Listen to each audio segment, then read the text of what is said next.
You should save seeds. It's a great way to save money, to focus on plants that you know will do well in your garden, and it's a great way to learn more about gardening.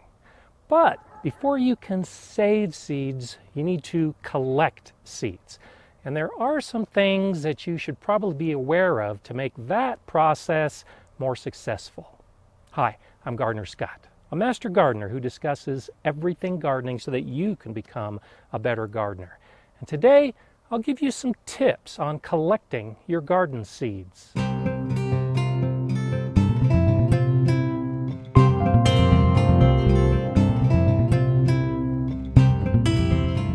With some good foundational information, collecting seeds is really pretty basic. It's simple, definitely something you can do. I have a few videos that discuss how to collect seeds from some very specific plants. And I'll have many more videos to come talking about the plants and how you can collect and save those seeds. This video is more broad. It's going to discuss the general topic of collecting seeds because it's not as simple as just walking out to your garden and expecting that the seeds will be there. You'll have to plan for it. You'll have to understand when is the best time to collect those seeds and also how to go about doing it. All of the plants in my vegetable garden I started from seed, even the peppers and the tomatoes. And I can collect and save the seeds of every single one of these plants. But before I do that, I need to understand the three basic types of plants because that affects when they're going to offer up their seeds. And then I need to understand the two basic types of seed when it comes to collecting because that will influence how I do it. The three basic types of flowers are easy to see in our flower beds. The first being annuals. And these are plants that live for 1 year. So sunflowers, zinnias, petunias, they'll start as a seed, they'll grow into a plant, they'll flower, they'll produce more seed, and then they'll die all within 1 year.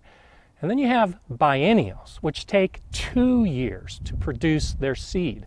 And some of my favorite flowers, like Black-Eyed Susan, it's a biennial. So in the first year, it starts from seed, it grows into a plant, and then it stops there. It'll go dormant over the winter, pop up again in the spring, and then develop into a plant with flowers, and those flowers will seed.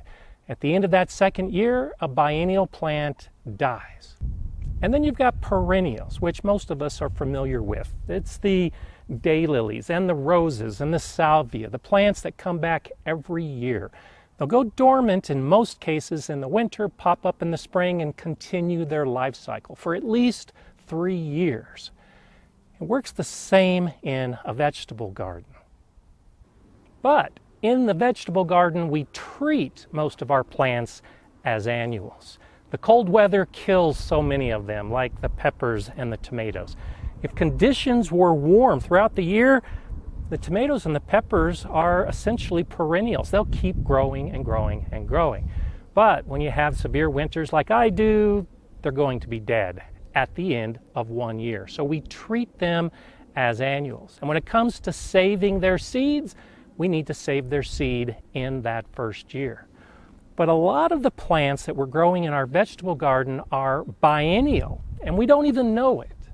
These carrots that are doing so well and these delicious golden beets are both biennial plants. So even though earlier I said I could save all of the seeds in my garden, if I want to collect and save these plants, I need to leave them in place at the end of this season. Let them stay in the ground over the winter, and then next year they'll start growing, they'll produce flowers, and I can collect and save their seeds. So that's an important aspect to remember. It's not just the carrots and the beets. It's chard, it's turnips, it's kale, it's rutabagas. A lot of the root crops that we're growing, you have to wait until that second season to collect their seeds. So if that's what you want to do, you have to have patience and you need to plan accordingly because the space that they're taking up is going to be occupied for 2 full seasons just to get the seeds. Now, harsh and severe weather conditions can affect how biennial plants grow. Like this Swiss chard has gone to seed, and these turnips over here have gone to seed. These both should be biennial plants, but this year was so hot and so dry that it stressed these plants to the point that they went ahead and flowered at the end of the first season.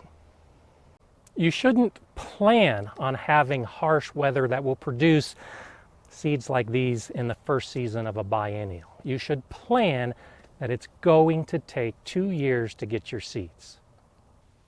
I can expect that my perennial vegetables like the asparagus and even this herb like the mint will give me seeds every single year. The plants will go dormant over the winter, come back in the spring, and then later in the season they'll produce seeds, unless they're a particular hybrid that's been developed to not produce seeds. If I want to propagate these plants, all I have to do is collect these seeds to continue multiple generations.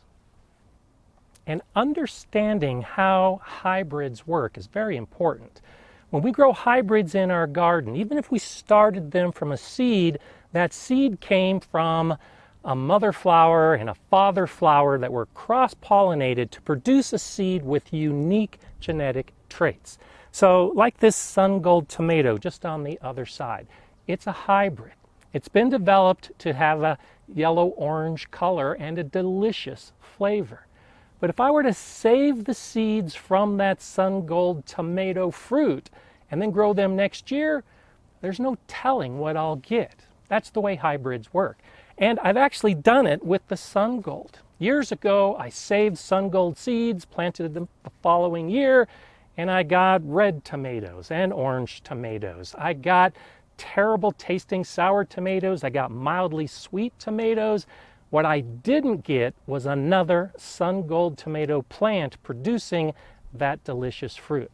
So if you're growing hybrids, yes, you can collect the seeds, but don't expect that when you sow those seeds and grow those plants that you'll get a resulting fruit exactly like the initial hybrid seed. So be sure you understand your plants before you plan to collect the seeds. If they're a hybrid, unless you really want to experiment, I would suggest don't waste your time collecting the seed, especially with a carrot or a beet or another biennial where you're going to have to use 2 seasons to get those seeds. And then if they're a hybrid plant, you don't know what you're going to get in the following year. So focus on open pollinated plants. Those are plants where if you save the seed and plant it, it will bear true to the parent plant. Heirloom seeds are all open pollinated plants. Now, not all open pollinated plants are heirlooms, so you do have to read the seed packet. You do have to understand what you're growing. But a really easy way to get into seed collecting is to focus on heirloom plants and then let that plant get to the point where you can collect the seeds. And for generations, for years, you'll be able to continue to grow that exact plant. And so once you understand what type of plant you have and when you can collect seeds during its life cycle, and whether it's a hybrid or an open pollinated plant, now we focus on 2 basic types of seed collection. We have dry seeds and we have wet seeds. Now, dry seeds are the ones that in most cases are visible. The flower will open and that flower will form directly into seeds. Or maybe like with these turnips, there'll be a pod, a small fruit. What we want to do is we want to allow that to dry on the plant, either directly from the flower or a pod like this. And then after it's dried on the plant, we collect the seeds. The other option is a wet seed. And this is when it's clearly a fruit, like a tomato or a pepper or a cucumber. We have to harvest the fruit and then cut it open to collect the seeds inside. And in most cases, they're going to be wet. We then need to allow those wet seeds to dry. And this is a very important part of seed collection to understand. The seeds will need to be dried before we save them for a number of reasons. And I cover that in my video on how to save seeds. So when we're collecting them, we have a couple options. We can allow them to dry on the plant, or we can wait for mature fruit and then collect the seeds and dry them after that point. For the plants that we allow the seed to dry, like a pea for instance, the peas will develop within this pod, and it's important to understand that seeds are alive and they have a life cycle of their own. They need to grow and mature before they'll be viable when we put them into soil the next year. So if I took this green pea pod, took these peas out, dried them and planted them, I wouldn't expect to get any plants because these are not mature seeds. I need to leave the pods on the plant, and I need to leave the plant growing. I need to water it. I need to keep it alive so that the seeds will grow and mature. And when they reach maturity, magic happens. The pod starts to dry out and the seeds within start to dry. The plant will continue to be green, but the pods will dry out. Like on this one over here, this pod has reached full maturity. It's dry. I can pull it off the plant and collect these seeds. I can't expect the green to be viable. A huge difference. The same holds true with these gold nugget tomatoes. I need to wait for the fruit to fully mature to ensure that the seeds inside are mature. So I need to wait until they reach their full golden color, then I can harvest. If I were to pull off one of these green tomatoes, I shouldn't expect that any of the seeds inside would be viable. The fruit needs to mature. That will ensure that the seeds inside are mature. And here's a tip you probably haven't heard before. When it comes to collecting seeds from fruiting plants, especially plants like tomatoes. Now, tomatoes have what we call a perfect flower. The flower has both the female and the male parts within the same flower. So in almost all cases, it's going to pollinate itself. But if you have a lot of insect activity with a lot of pollinators, it's possible to get cross-pollination between two different types of tomato plants. So right here, I have the gold nugget growing, and next to it, I have the sun gold. They're likely to pollinate themselves, but it is possible I can get cross-pollination. So here's where the tip comes in. The gold nugget was the first plant to flower and the first plant to fruit. So when it comes to collecting the seeds, I want to save the seeds from the very first fruit on the plant. Because when that fruit was developing, even when it was just a flower, there were no flowers next to it. So there's a 0 chance of cross-pollination. So keep that in mind. Focus on the very first fruits on your plant if you're going to collect those seeds, and you'll have less chance of cross-pollination. And that even holds true when collecting the seed of a squash. In this bed, I have some New England pie pumpkins, I have some jack-o'-lantern pumpkins, and some zucchini. And all of these plants will cross-pollinate each other. So you may have heard that it's very difficult to save the seeds of your squash because they're all going to be cross-pollinated. But if you think about which plant flowered first and produced the first fruit, well, you could save the seeds on that plant and there won't be cross-pollination. Those will be pure seeds. So the zucchini in this bed was the first to do that. I could have saved the seeds of that very first zucchini and I would have had seeds that were viable. They weren't hybrids. They weren't cross-pollinated. You can plan your planting and plan your garden accordingly. Go ahead and put in some pumpkins or some squashes or some zucchini that you want to save the seed from, and then wait a few weeks before you put in more squash plants. You're more likely to get that first plant to the flower stage and to the fruit before any of the other plants start flowering.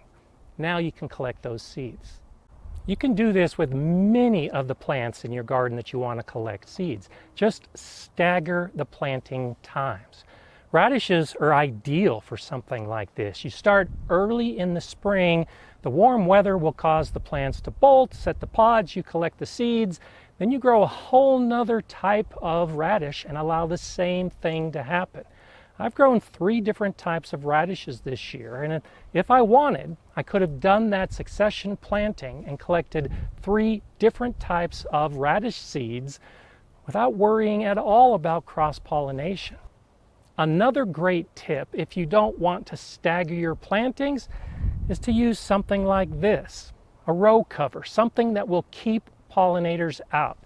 It lets water in, it lets sun in, but the pollinators can't get to the flowers. So I could be growing a plant in this bed and a different variety of the same type of plant in that bed, and this cover alone is enough to keep them from cross-pollinating. And while they're growing at the same time, I'll be collecting seed at the same time, and the seed will be pure. And now I'm going to surprise you by suggesting that you save the seeds from the last fruit that develops on the plant. Take, for example, these cucumbers in these 2 beds. In this bed, I have a Boston pickling cucumber that's been growing for weeks, and I've already been harvesting. And in this bed, I have a Market More variety of cucumber that is just a few weeks old and is just starting to fruit. Now, there's flowers on both, and they will definitely cross-pollinate. But because this plant is older, it'll reach a point where it hits old age and just doesn't produce as much fruit anymore. So in probably 3 weeks, I'll have harvested everything I need from these plants and then pull them. No more flowers, no more cross-pollination. So if I make note of where these plants have grown to at the point when I take those out, now all of the flowers that are growing past that point have no other cucumbers for cross-pollination. That means the very last fruits on these cucumbers will produce pure seed. So at the end of the season, right before the freeze hits, I can save the seeds from the last cucumbers of the season. It's important that you keep track of the seed development on your plants if you want to collect them, especially the dry seeds. I want to save some of the seeds of these snapdragons this year and spread them around my garden. Well, this plant right here, the seed pods have already started to dry. I can't wait too long because another part of the process of these flowers drying and producing seeds is that you can expect the pods to burst open and disperse those seeds. So I need to find a window from when the flowers have produced the seed pods and then the pods produce the seeds, and then I collect the seeds before they're dispersed over the soil. The same holds true for animals that might like to eat the seeds as well. I had a lot of seed pods on these mustard plants. I was planning on collecting the seeds, but the birds got to them at the perfect time they were at their ripest. Well, now I need to keep an eye on these seed pods and be sure to harvest as soon as they're dry, they look mature, but most importantly, before the birds get to them. Another important consideration, especially with root vegetables and leafy greens, is that you have to allow the flowers to develop to get the seeds. So many of those plants, we're harvesting a different part of plant than the fruit. We want to eat the root. We want to eat the leaves. Well, on those plants, you have to let the plant continue to grow and set flower. If you pull the carrot out of the ground or the beet out of the ground or the radish out of the ground, you're not going to get any seeds from that plant. It's a great trade-off because a single plant can give you hundreds, if not thousands of seeds by just leaving it in the ground and not harvesting it. As I mentioned in the beginning, it takes planning for successful seed collection. But with the foundational information, you can do it. It's simple, it's easy, and it's definitely something that will make you a better gardener the more you do it. And as I also mentioned, I have other videos that tell you how to collect seeds and with some specific plants. And you can click on one of these videos now to continue your journey. I'm Gardener Scott. Enjoy gardening.